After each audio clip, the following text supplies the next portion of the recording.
കേരള കോൺഗ്രസിന്റെ നിർണായക steering committee യോഗം ആണ് ചേരാൻ പോകുന്നത്. അതേസമയം കേരള കോൺഗ്രസ് മുന്നണി മാറ്റത്തിൽ മുഖ്യമന്ത്രിയുമായി ചർച്ച നടത്തിയിട്ടില്ല എന്നാണ് മന്ത്രി റോഷി അഗസ്റ്റിൻ പറഞ്ഞത്. പാർട്ടി നിലപാട് ചെയർമാൻ പറഞ്ഞിട്ടുണ്ട്. മണിക്കൂർ തോറും മാറ്റിപ്പറയുന്ന സ്വഭാവം പാർട്ടിക്കില്ല എന്നും പാർട്ടി ചെയർമാൻ വ്യക്തമാക്കിയതിന് അപ്പുറം തനിക്കൊന്നും പറയാനില്ല എന്നുമായിരുന്നു റോഷിയുടെ പ്രതികരണം. അല്ല, മുന്നണി മാറ്റവുമായി ബന്ധപ്പെട്ട് ചില അഭ്യൂഹങ്ങൾ ഉണ്ടായിരുന്നല്ലോ, ആ വിഷയത്തിൽ ചെയർമാൻ പറഞ്ഞു കഴിഞ്ഞല്ലോ. ഞങ്ങൾക്ക് ദിവസം തോറും മണിക്കൂർ തോറും മാറി മാറി പറയുന്ന ഒരു പാർട്ടിയല്ല. പാർട്ടി ചെയർമാൻ അഭ്യൂഹങ്ങൾക്ക് വിരാമം ഇട്ടുകൊണ്ട് ഇന്നലെ മറുപടി പറഞ്ഞു കഴിഞ്ഞു. അതൊരു ചർച്ചയല്ലല്ലോ. ഇപ്പോൾ മുഖ്യമന്ത്രി മിനിസ്റ്ററുമായി നടത്തിയ ചർച്ചയാണ് ആ നീക്കത്തിന് തടസ്സം ആയത് എന്നാണ് ഇപ്പോൾ പറയുന്നത്. നിങ്ങളൊന്ന് വെളിപ്പെടുത്തിയ എളുപ്പമുണ്ടായിരുന്നു. അല്ല, അങ്ങനെ ചർച്ച നടന്നിട്ടുണ്ടായിരുന്നു. ഇല്ലാത്തതുകൊണ്ടല്ലേ ഞാൻ പറഞ്ഞു. എനിക്കറിയാത്ത കാര്യമാണല്ലോ പറയുന്നത്. നമുക്കറിയാവുന്ന കാര്യം എനിക്ക് പറയാൻ പറ്റുള്ളൂ. മുന്നണി മാറ്റമില്ല. പക്ഷെ അത് എന്തോ നിങ്ങൾ സംസാരിക്കാൻ മനസ്സിലാകുന്നില്ല. പാർട്ടി ചെയർമാൻ എന്തോ പറഞ്ഞു? പാർട്ടി ചെയർമാനൊക്കെ വലിയ ആളാണ് ഞാൻ. പാർട്ടി ചെയർമാൻ വ്യക്തമായി കഴിഞ്ഞു. ഇനി അതിനപ്പുറത്തോട്ട് എനിക്ക് സംസാരിക്കാനുണ്ടോ? പാർട്ടിക്കുള്ളിൽ ഭിന്നാഭിപ്രായം ഉണ്ടായിരുന്നു എന്ന് ജോസ് കെ മാണി പറഞ്ഞിട്ടുണ്ട്. ആര് പറഞ്ഞു? ജോസ് കെ മാണി തന്നെ പറഞ്ഞിട്ടുണ്ട്. എന്ത് പറഞ്ഞു? അഭിപ്രായങ്ങളല്ലേ, തീരുമാനമല്ലേ അറിയേണ്ടത്. ഏതൊരു പാർട്ടിയും മീറ്റിംഗ് കൂടുന്ന സമയത്ത് മീറ്റിംഗിലുണ്ടാകുന്ന അഭിപ്രായങ്ങളെ ക്രോഡീകരിച്ചുകൊണ്ട് അതല്ലെങ്കിൽ പാർട്ടി ചെയർമാൻ എടുക്കുന്ന നയപരമായ സമീപനങ്ങൾ തുറന്നു പറയുമ്പോൾ അതല്ല അതിന്റെ അവസാന വാക്ക്.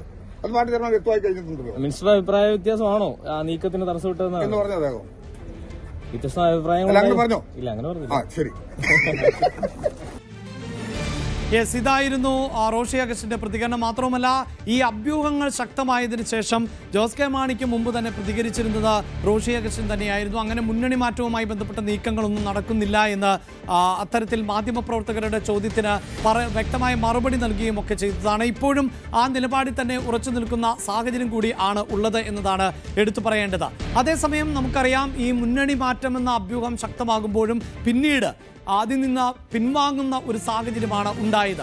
എന്തുകൊണ്ടാണ് ആ പിന്മാറ്റത്തിന് കേരള കോൺഗ്രസ് തയ്യാറായത് എന്ന് നമ്മൾ പരിശോധിക്കുമ്പോൾ അവിടെ കൃത്യമായും പറയാനുള്ളത് ഈ വിഷയത്തിൽ CPIM-ന്റെ ഒരു ഇടപെടൽ ഉണ്ടായിരുന്നു എന്നത് തന്നെയാണ്. പ്രത്യേകിച്ച് VN വാസവൻ ആണ് പാർട്ടിയുമായി ആശയവിനിമയം നടത്തിക്കൊണ്ടിരിക്കുന്നത്. ശബരിമല മകരവിളക്ക് സമയത്ത് അടക്കമാണ് ഇത്തരത്തിൽ ഉള്ള അഭ്യൂഹങ്ങൾ ശക്തമായത്. അപ്പോൾ പോലും ടെലിഫോണിലൂടെ അടക്കം കൃത്യമായ ആശയവിനിമയം CPIM നടത്തിയിരുന്നു എന്നതാണ് അറിയാൻ സാധിക്കുന്നത്. ഒരു കാരണവശാലും മുന്നണി വിടരുത് എന്ന ആവശ്യം CPIM മുന്നോട്ട് വെച്ചു എന്നതാണ് നമുക്ക് അറിയാൻ സാധിച്ചത്. ഒപ്പം റോഷിയുടെ പ്രതികരണം നമ്മൾ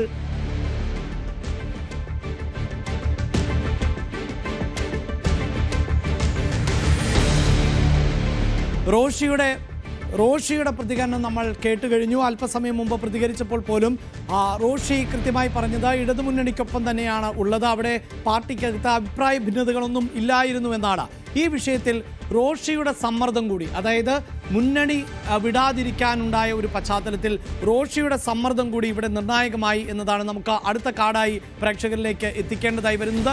ആ റോഷിയുടെ സമ്മർദ്ദം കൂടി ഉണ്ടായിരുന്നത് കൊണ്ടാണ് തീർച്ചയായും ഇത്തരത്തിൽ മുന്നണിയുടെ ഭാഗമായി തന്നെ തുടരുക എന്ന ഒരു തീരുമാനത്തിലേക്ക് പാർട്ടി എത്തിയത് എന്നതാണ് മനസ്സിലാക്കാൻ സാധിക്കുന്നത്.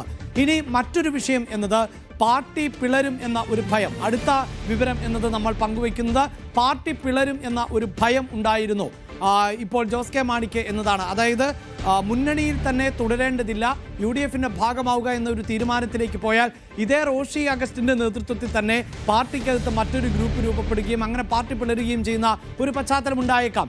ആ ഒരു ഭയത്തിൽ നിന്നുകൊണ്ടാണ് മുന്നണിയിൽ തന്നെ തുടരാമെന്ന തീരുമാനത്തിലേക്ക് ജോസ് കെ മാണി എത്തിയത് എന്നുള്ളതുമാണ് വിവരം.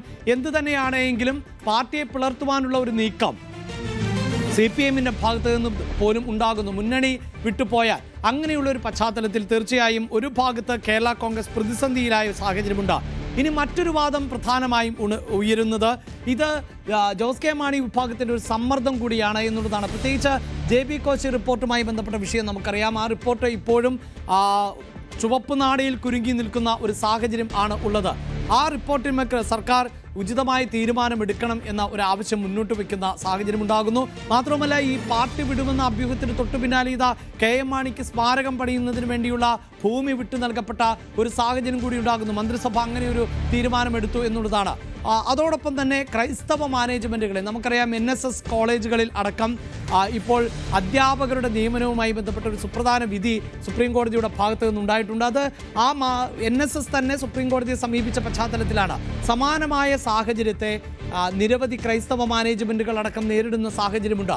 അവിടെയും ഈ NSS അനുകൂലമായൊരു വിധിയുണ്ടായ പശ്ചാത്തലത്തിൽ ആ വിധിക്ക് അനുസൃതമായ തരത്തിലുള്ള ഇടപെടൽ സർക്കാരിൻ്റെ ഭാഗത്ത് നിന്നുണ്ടാകണം.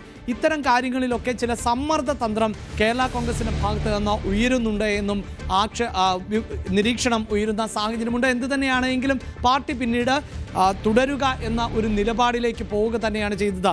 അവിടെ ശ്രീജിത്ത്, ഇതാണ് സാഹചര്യമെന്ന് നിൽക്കെ പോലും ഇനിയും അറിയേണ്ടത് UDFിൻ്റെ ഓഫറുകൾ കൂടുതലായി വരുമോ, 15 സീറ്റുകൾ അല്ലെങ്കിൽ കെ മാണി വിഭാഗത്തിന്, ജോസ് കെ മാണി വിഭാഗത്തിന് നൽകുമോ, അതോടൊപ്പം ജോസഫ് വിഭാഗത്തിൻ്റെ അതിർത്തി പരിഹരിച്ചുകൊണ്ട് മുന്നോട്ട് പോകാൻ സാധിക്കുമോ? അപ്പോൾ ഇതൊരു അടഞ്ഞ അധ്യായമെന്ന് പൊതുവെ നിരീക്ഷകരാരും വിലയിരുത്തുന്നില്ല. പാർട്ടിക്കുള്ളിൽ ഉള്ളവർ അത് പരസ്യമായി പറയുന്നില്ല എങ്കിൽ പോലും പാർട്ടിയിൽ ഇപ്പോഴും ആ അഭിപ്രായ ഭിന്നത തുടരുന്നു എന്ന് തന്നെയാണല്ലോ നമുക്ക് മനസ്സിലാക്കേണ്ടത്.